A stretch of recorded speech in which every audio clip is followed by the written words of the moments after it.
Lent 5. Do You Love Me?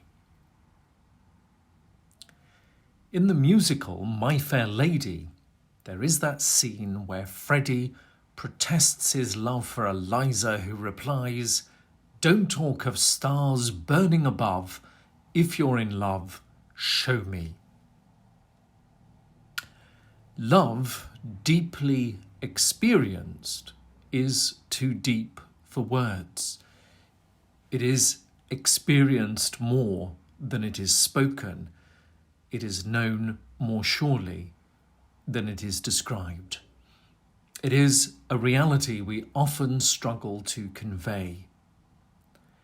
In the end, we rely on the quality of what we share to speak for us, to remind us and the one we love of the source from which that shared experience springs. In this, the last of our reflections, we'll remind ourselves how relationships grow and consider the point to which they ultimately lead when they flourish and blossom fully, intimacy. We will also seek to relate that experience and insight to our life with God and meditate upon that encounter between Jesus and Peter on the shores of the Sea of Galilee after Jesus' crucifixion and resurrection, one of the most tender and moving encounters related by John. As we do, we'll suggest how this relates to our own spiritual journey and the call of God to intimacy with us, his children. Of course, we must recognise that not all people experience intimacy in their lives, either from loving parents or lovers and life partners. For many people, relationships fall far short of what they could be, and they do that for a variety of reasons. Throughout this series, we have acknowledged that at every point people can, and often do, withdraw and go no further. What may have offered hope of promise and a bright future at the outset can all too easily come to an abrupt and bewildering end. For some, that can leave hurts that turn to emotional scars and preclude the possibility of future healing and love that leads to an experience of intimacy.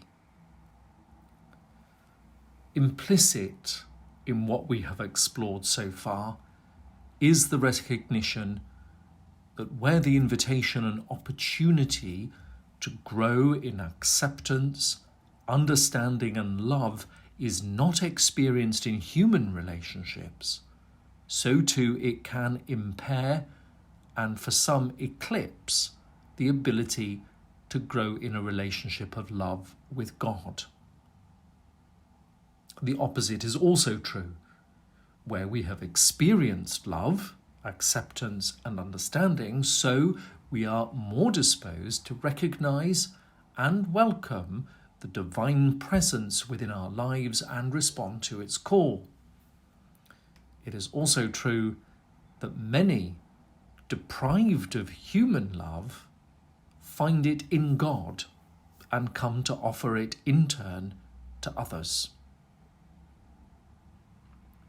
Although our experiences of love or otherwise in human relationships undoubtedly influences how we perceive our relationship with God, they do not ultimately have the power to determine it. God holds out to us all the possibility of growing in love with God, and through that same love with those around and about us, our family, friends, and neighbours. As the Third Order of St. Francis principle for day 25 concerning love puts it, therefore, we seek to love all those to whom we are bound by ties of family and friendship. Our love for them increases as our love for Christ grows deeper. Echoing St. John's injunction that we cannot say we love God whom we do not see when we can't love our brother or sister whom we do see. For this love, unlike but related to the experience of falling in love with which we started this reflection, is not a welling up of emotion, but is a bond founded in our common union with Christ. A bond we seek to make fast even with those with whom we have little natural affinity. So to that encounter on the shores of the Sea of Galilee, as found in John chapter 21, verses 15 to 17. When they had finished breakfast, Jesus said to Simon Peter, "Simon, son of John, do you love me more than these?"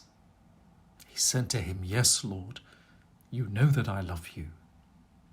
Jesus said to him, "Feed my lambs." A second time he said to him, "Simon, son of John, do you love me?" He said to him, "Yes, Lord, you know that I love you." Jesus said to him, "Tend my sheep." He said to him the third time, "Simon, son of John, do you love me?" Peter felt hurt because he said to him the third time, "Do you love me?" And he said to him, "Lord, you know everything. You know that I love you." Jesus said to him, "Feed my sheep." Marvel at the tenderness of Jesus. Peter had only days before denied him 3 times and laboured in that knowledge since. Yet here on the shore of the Sea of Galilee, Jesus gives him the chance to confess the truth of his love for Jesus, not once, but 3 times. In those agonizing moments which reminded him of the denials that were no doubt seared into his heart and mind, Peter can express the depth of love with which he knows he loves Jesus, just as surely as Jesus knows of his love and loves him in return. In Peter's growing relationship with Jesus, as pictured in all the Gospels, we can see the stages of becoming acquainted as he responds to Jesus' call to follow him on the path of discipleship, of his curiosity and increasing spirit of friendliness with the wandering rabbi he has followed and is learning from, the embedding of the friendship to which Jesus invites his disciples, the increasing sharing not only of thoughts and convictions, but of values, beliefs, and emotions, to the crisis point of the denials in the courtyard of the high priest, when his emotional commitment is first tested and apparently crumbles under the weight of scrutiny, to this moment of intimacy and redemptive love, when on the shores of Galilee he is asked, "Simon, son of John, do you love me?" Intimacy is a special relationship, one of self-surrender, fidelity, and the experience of oneness. In intimacy, we can be with the other person with no need to say anything or do anything, and yet we know we are connected and in communion. This intimacy can be experienced in relationships such as deep friendships and marriages, as we noted last week. In the same way, intimacy with God can be experienced and expressed in silence and resting in the presence of God, the God who stirs within our hearts and minds and calls us to abide in that divine presence which abides in us. Within the Christian church, this relationship of intimacy with God is called contemplation. It is born of and sustains awareness of God in the life of the disciple. It is a quality of knowing, born of a lived experience of the love of the other, the awareness of God. Thomas Keating, a Trappist monk and contemporary commentator on the spiritual life, writes, "This presence is so immense, yet so humble, awe-inspiring, yet so gentle, limitless, yet so intimate, tender, and personal. I know that I am known. Everything in my life is transparent in this presence. It knows everything about me, all my weakness, brokenness, sinfulness, and still loves me infinitely.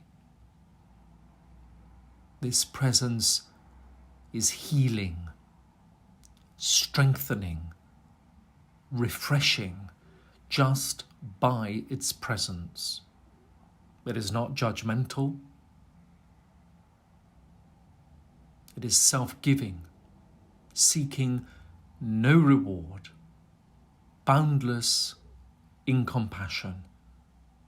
It is like coming home to a place I should never have left, to an awareness that was somehow always there, but which I did not recognize." Words of Thomas Keating from the book Open Mind, Open Heart.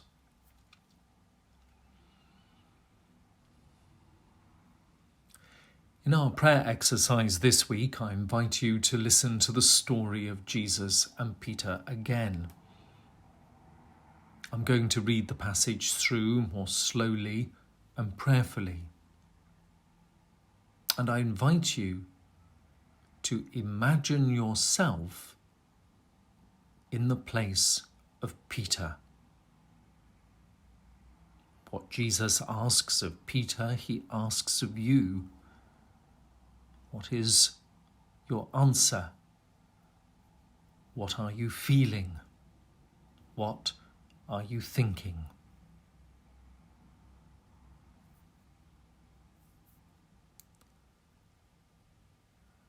When they had finished breakfast, Jesus said to Simon Peter, "Simon, son of John, do you love me more than these?" He said to him, "Yes, Lord, you know that I love you." Jesus said to him, "Feed my lambs." A second time he said to him, "Simon, son of John, "Do you love me?" He said to him, "Yes, Lord, you know that I love you." Jesus said to him, "Tend my sheep." He said to him the third time, "Simon, son of John, do you love me?" Peter felt hurt because he said to him the third time, "Do you love me?" And he said to him, "Lord, you know everything. You know that I love you." Jesus said to him, "Feed my sheep."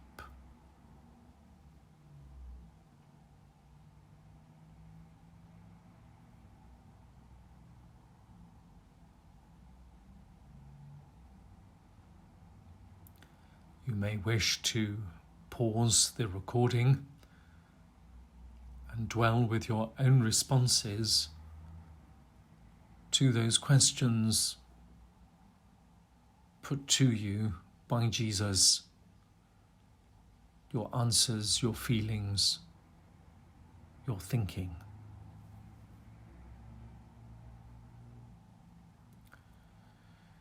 You may also, in your own time,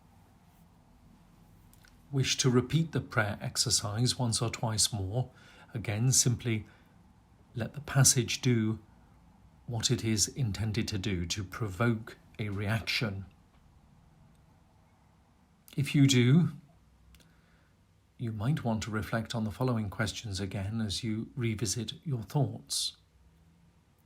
What stands out for you, and is it different this time? How have your reactions to words and phrases changed? Is the passage asking anything different of you? In what ways has the message evolved? You might also wish to ruminate on the following questions. What does intimacy look or feel like for you? What would have to happen so that intimacy could be experienced? What obstacles might get in the way? In what ways have you been encouraged to share intimacy with God? What happens when you live in a state of intimacy? What happens if you don't? What won't happen if you live in a state of intimacy? And finally, what won't happen if you don't?